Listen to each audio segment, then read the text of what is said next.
সোণাৰীৰ দিচাংপানীত দিচাং নদীত জাপ এজন শিক্ষকৰ। নদীত জঁপিয়াই নিৰুদ্দিষ্ট হোৱা শিক্ষকজনৰ নাম লোকেশ্বৰ গগৈ। গগৈ মাহমৰাৰ শ্বহীদ কনকলতা উচ্চতৰ মাধ্যমিক বিদ্যালয়ৰ প্ৰধান শিক্ষক। শিক্ষকজনৰ সন্ধানত আৰক্ষী SDRFৰ অভিযান অব্যাহত।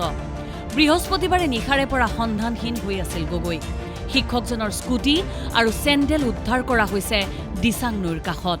যোৱাকালি তেখেত বিদ্যালয়ৰ পৰা প্ৰায় 2মান বজাত ঘৰলৈ আহিছিল আৰু ঘৰত কৈছিল যে দিচাংপানী উচ্চতৰ মাধ্যমিক বিদ্যালয়ত কিছু কাম আছে, গতিকে মই তাৰ পৰা আহোঁগৈ সেই বুলি ঘৰত কৈ গৈছিল। আৰু সেয়ে প্ৰায় 3-4 ঘণ্টাৰ পিছত তেখেত যেতিয়া ঘূৰি অহা নাই ঘৰলৈ, গতিকে আমি তেতিয়া গম পাওঁ যে তেখেত ঘূৰি অহা নাই। গতিকে আমি বিচাৰ খোচাৰ কৰি বয়সত প্ৰায় গধূলি 6মান বজাত খবৰ পাইছোঁ যে এই স্থানতে তেখেতৰ স্কুটিখন চাবিসহ মথাউৰিৰ ওপৰতে আছে। আৰু তাৰপিছত আৰু অলপ বিচাৰ খোচাৰ কৰাত আমি পালোঁ তেখেতৰ চেণ্ডেলযোৰ পানীৰ একেবাৰে কাষত উদ্ধাৰ হৈছে।